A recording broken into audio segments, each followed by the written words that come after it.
Donald Trump always said he wanted to drain the swamp. We're going to clean out the Washington swamp. I never knew it was this deep. It's a catchphrase to describe what he claims afflicts Washington. But unlike the beginning of his first term, this time he has taken swift action. And he knows just the guy to help. Elon Musk, DOGE. Perhaps you've heard of it. The Trump administration is allowing a private citizen to kind of have the keys and to do all of this while Congress is basically letting it happen and the judiciary is struggling to keep up. We do need to delete entire agencies. To do this, Elon Musk and members of his so-called Department of Government Efficiency, or DOGE, have been embedding themselves across the United States government. Department of Education, Department of Energy, USAID, Department of the Treasury, Department of Defense, Social Security, you name it, they are there. Musk has kind of been approaching all of this with a lot of glee. He's joked about being the Bobs from Office Space. What would you say you do here? The idea of cutting the federal budget, I think, is something that a lot of people, left or right, can get on board with. The people voted for major government reform. But there's a lot of question about whether Elon actually knows the ins and outs of these agencies enough to make these cuts, or if he's simply going in with a chainsaw. I actually just call myself a humble tech support here. This feels a lot like private equity going into a new company. You look at the books, you sell distressed assets. This disruption is all part of the plan. This is how Elon Musk runs his companies. But the federal government is going to run and operate in a very different way than a rocket ship company. So what are the consequences, intended or otherwise, of trying to turn the federal government into a startup? And is that what Trump and Musk really want?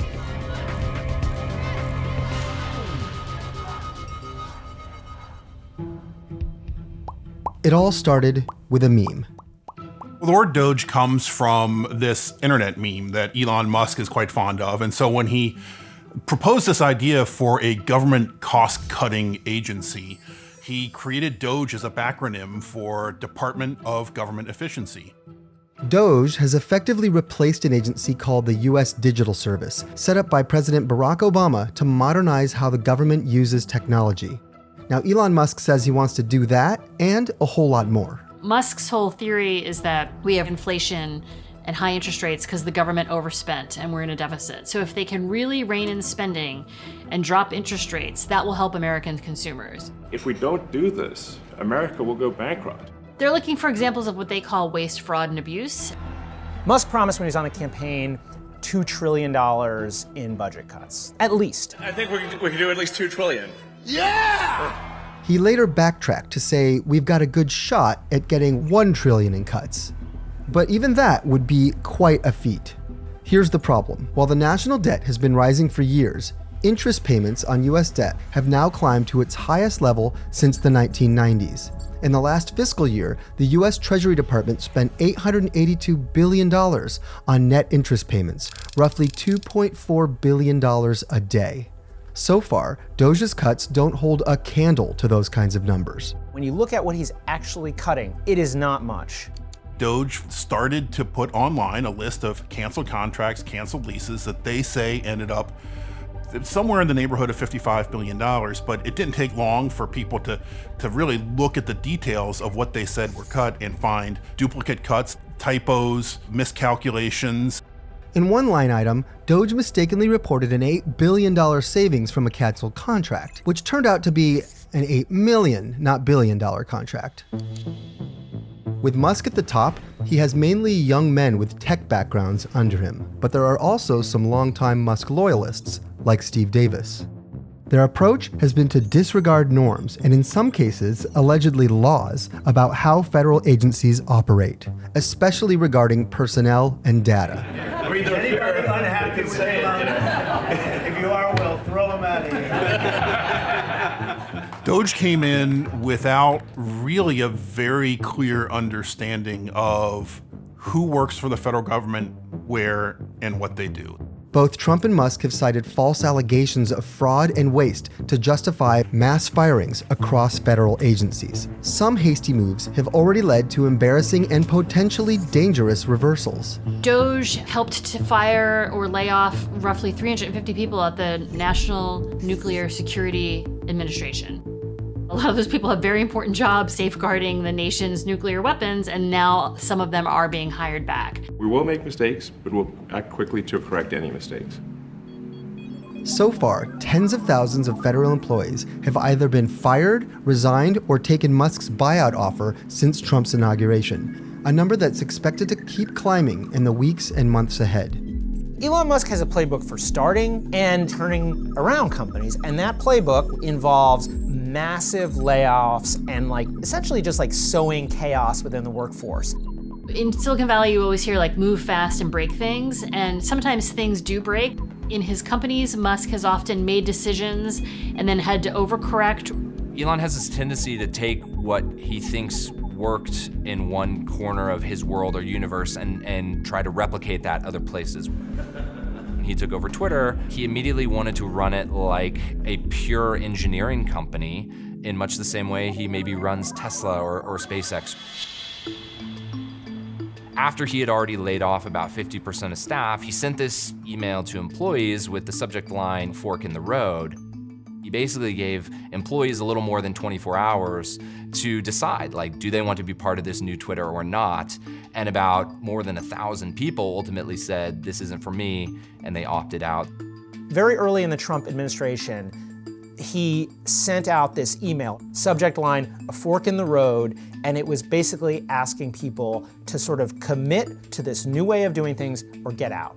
The consequences for how he handled the Twitter takeover are still happening. He laid off thousands of employees who are still suing him. He ultimately fired people that they had to try to hire back. Musk's experience in the private sector is if he lays off too many people, he can just hire a few back. That might be a little bit harder to do in the federal government.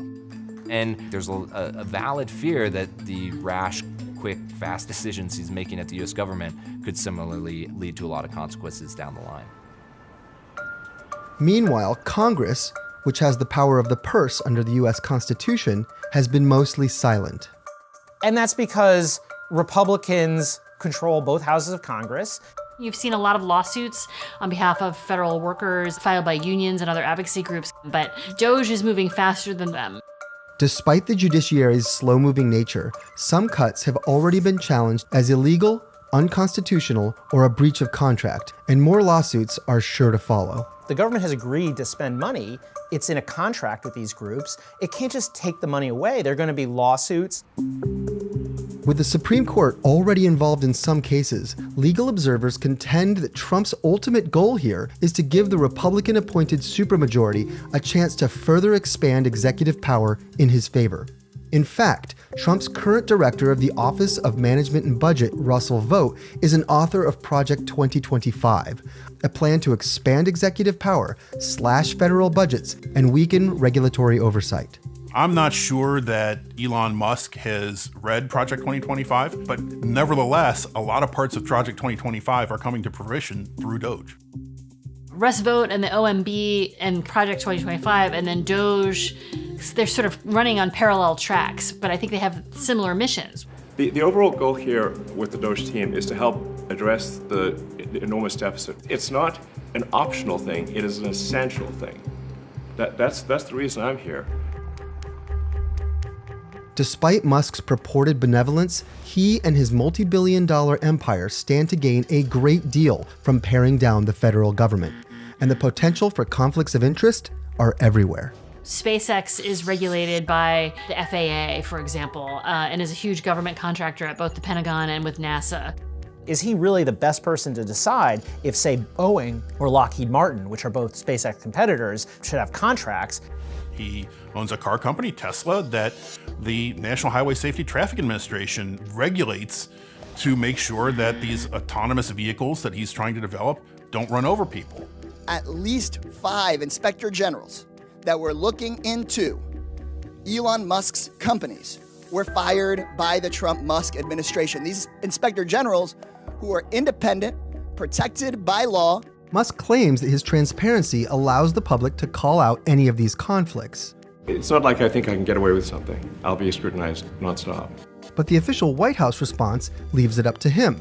The president was already asked and answered this question this week, and he said if Elon Musk comes across a conflict of interest with the contracts and the funding that DOGE is overseeing, then Elon will excuse himself from those contracts. The fact that the White House is saying that he will self-police any potential conflicts is a conflict in and of itself.